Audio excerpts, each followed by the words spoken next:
Hello, warm welcome to this talk. It's Friday the 17th of September. Now I've got some news from the United States today and also from Australia. We're still waiting for the FDA. I believe the meeting's going on about now actually as to whether there's going to be a third booster dose for everyone in the United States. So by the time you watch this video you might have heard the news and know more about it than me, but we're still waiting for it, and of course we'll report on that tomorrow. Now, I want to start off with a little bit of contextualization about the vaccination status of the world. And if I show you this graphic, it kind of explains what I mean pretty well straight away.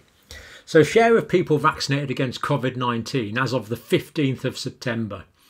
So if we look at these figures here, we see that United Arab Emirates, Qatar, Spain, United Kingdom, Brazil, all doing fairly well. Then we move down to the United States here. And then this is the world average here for the whole world's population. So we see worldwide it's a lot less on average than the more advanced, richer nations. But then as we go down, the situation starts looking fairly dire as well. So India, we know, huge population, 1.4 billion catching up. Russia, there's been a definite lack of trust in the vaccine in Russia, as we know. Vietnam, Pakistan, South Africa, Bangladesh, Egypt, Kenya, Ethiopia. Then when you get into African countries, Kenya, Ethiopia, Nigeria, Tanzania, worryingly low vaccination rates of any form, whether it's just one dose or whether it's two doses, as we see here. So that sort of gives you the steepness of the pyramid, really, for the inequalities in vaccination, which is giving plenty of opportunities for the virus to divide and for mutations to come back to other countries. You don't need me to explain that. This is not a good situation. Looking at the countries where we often look, share of people vaccinated against COVID-19, again 15th of September. Now, Ireland, we see, has done remarkably well and has taken over. So these are people, share of the people fully vaccinated in the dark green, share of people only partly vaccinated in the light green. So green, of course, appropriate for Ireland. Then we move down to Canada, also pretty good. United Kingdom, a little bit behind, but United Kingdom started off, of course, much better than both of these countries, but we've got a bit slow lately. The inertia's gone a bit in the United Kingdom, but United States, again, a bit lower. Where else have we got? New Zealand, Australia catching up, but all above the world average. So that's kind of where we're at in the vaccination stakes. Now, the reason I wanted to talk about this was I want to give an example today of Idaho. So let's go on and look at that now. Now this is Idaho. We'll be looking at some graphics in a minute. Now, hospitals are now allowed to ration care in Idaho. Now, this is what we've been worried about since the start, that there'll be more people needing hospital care all at the same time who can't all fit in at the same time. And this has actually happened in Idaho.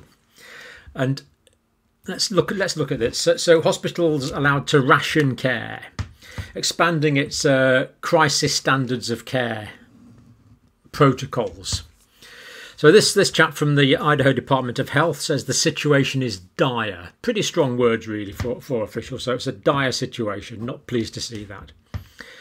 We don't have enough resources to adequately treat the patients in our hospital, whether you are there for COVID-19 or a heart attack or because of a car accident. So again, we see this appalling knock-on effect that we have from the pandemic, where people aren't getting treatment for other conditions as well. And we know this is a problem all around the world. We certainly know it's a problem with a huge waiting list.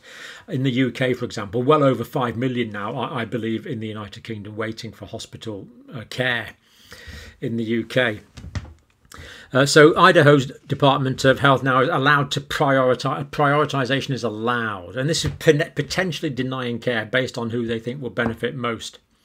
So if there's two people, both need an intensive care bed or both need some particular aspect of care, and it's not possible to give it to both people at the same time due to resource limitations, then the one who's likely to benefit from it most would be the one who would get it. And this is a concerning situation for the United States, to be quite honest. It is particularly bad in Idaho. Other places are not as bad. Again, direct quotes. In other words, someone who is otherwise healthy would recover more rapidly, may get treated or have access to a ventilator before someone who's not likely to recover, is what they're saying. So that's the situation there in Idaho. And as we mentioned, you'll probably know the result of the FDA decision before well, probably about the same time as I do, but I don't know it yet. It'll be out fairly soon. Which way is it going to go? You know, there's quite a lot of opinion on both sides of that, so I'm actually not going to guess on that one, because it really does look fairly even at the moment. Now let's move on to some graphics from Idaho, and then I'll show you why this is so important. So here we see the situation in Idaho. Population relatively low up in the northwest, of course. Number of COVID-19 patients reported to Idaho from Idaho for the CDC, and we see a sharp increase in cases. No question about that. A sharp recent increase in cases in Idaho. And then we go on and look at the number of deaths, and sadly we see a sharp increase here as well in the number of deaths. And the reason I wanted to show you these two slides really is that Idaho is a low vaccination status state. And if the vaccination levels had been equally low throughout the United States, then while the numbers would have been different, of course, the lines on these graphs would have been pretty similar. So with lower levels of vaccine in the United States, we would be seeing deaths going up like that. We would be seeing cases going up like that. But we're not, because the vaccination level is relatively higher than this low vaccination example. Prevalent hospitalizations of patients with COVID-19 in Idaho, and well, it speaks for itself, doesn't it? Look how high this is, way higher than the peak last winter, way higher. And of course, it's still only autumn yet. And we notice that there's been, an 18.3% increase from 7 days, the average from the past 7 days. So absolutely still shooting up in Idaho. And if we look at the reasons for this, we see that the overall vaccination rate, remember 1.8 million people, only just over 700,000 have been fully vaccinated in the state. We look at the cumulative line there. And how this compares is about 40% of the population in Idaho is fully vaccinated, and that is in comparison to 40% fully vaccinated in Idaho, 54% fully vaccinated in the country as a whole. So just sobering to note when we do get this anti-vaccine sentiment, as we have had in Idaho, a lot of politicisation. If that had been everywhere, then this trend would have been, I believe, everywhere. And that is really quite frightening to think about that. And it just shows how fortunate we are to have had the vaccine rollout that we have had. So that is pretty convincing as far as I can see. Now, I want to go on. We talked yesterday about ivermectin in Australia. And we were somewhat cynical, I think it has to be said. So Dr. Nigel Farrier, who's talked to us several times in the past, who's got 40 years of medical experience, nearly all in Australia, he's given us a short video to clarify what's going on. So I want to go over to Nigel now, and thank you, Nigel, for taking the time to clarify our thinking on this matter. Hello, John. I just watched your video earlier today regarding the ivermectin situation in Australia, and there's a couple of things that I'd just like to say about this. There's only a few doctors that are actually prescribing ivermectin, and all of them, as far as I'm aware, are getting the dose right. Not a lot of doctors are prescribing it. There are a few, and those few are more those that are into alternative medicine, if you like. I've worked with a few of them, and I know some of their beliefs and so on. There's a few doctors that are homeopathic and so on, and they cater to a certain breed of population, if you like, that prefer those sorts of things. So look, that's all very well and good. But as far as the dose goes, all doctors, as far as I'm aware, are getting the dose right. And yes, the Australian Medicines Handbook has got the dosages in it. Everything's done with software nowadays, so all the practice software has got dosage and information regarding every single drug. So that shouldn't be a problem. What is happening is a lot of people are trying to import ivermectin, and this has appeared in various news stories that I've studied over the last few weeks. The border force people are intercepting a lot of ivermectin being imported basically illegally by ordinary people out in the street. And it's those people that are importing it, and obviously I don't think the border force people are getting every single shipment, but they're getting a lot of them, that are taking it according to what social media is advising. And some of that I've seen is quite a big dose. And they're taking it prophylactically to try and stop the infection. These sorts of people are all the anti-vax type people. They're basically taking the wrong dose. And as a result of that, several people are actually getting admitted into hospital with an overdose of ivermectin and all those side effects that you covered. So yeah, social media is responsible for a lot of misinformation that's going around, and a lot of that does include the incorrect dose. So I've got here, there's actually an MP in Queensland who has gone on record, and I mean on record, it's on his website. So he tweeted out recently, "I'm glad I got my hands on this medication before the TGA banned it. It was prescribed to me in safe doses by a qualified doctor, despite the media and so-called experts claiming it's not safe and only meant for horses." He doesn't mention the drug, but I think it's obvious what he's talking about. So that was his tweet. Now on his website, and I'll quote exactly from his website, MP in Queensland, quote, "We demand that there be no more lockdowns, curfews, mask mandates, state border closures, or privacy invasion with mandatory QR code check-ins. We demand that there be no discrimination between vaccinated and unvaccinated Australians. We demand that our freedoms be restored." That's on his website. His party has distanced themselves from him and condemned him for saying this.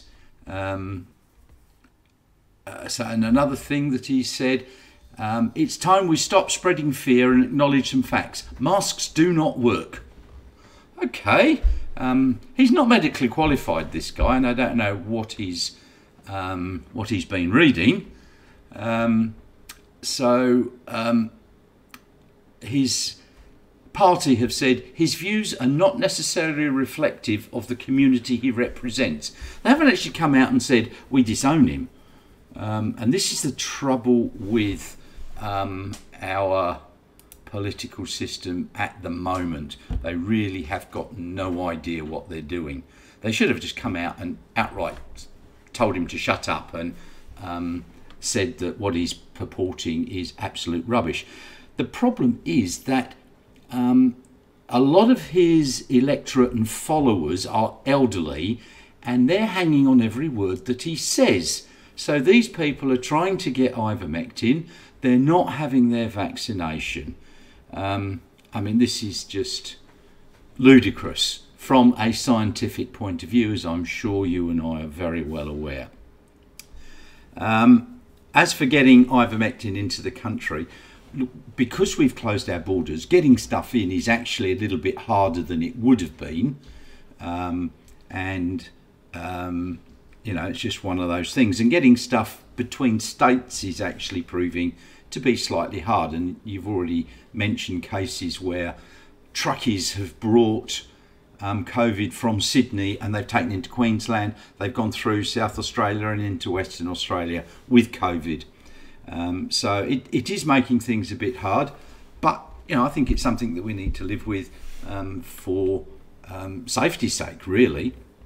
And the other thing that you mentioned was river blindness. Yes, it occurs in Africa and so on. But what you've got to realise is that in Australia, we have a huge immigration population from Central Africa, East Africa, South Africa, India, and so on. All these countries where other diseases are endemic. So at the moment, obviously, we're not getting very many immigrations coming in, but in the past we have. And so these sorts of diseases do occur in Australia, albeit rarely. So yeah, the TGA lists river blindness as being one of those conditions that it can be used for. So that's just something I thought that I'd cover. So I think the main thing here is people are importing it illegally.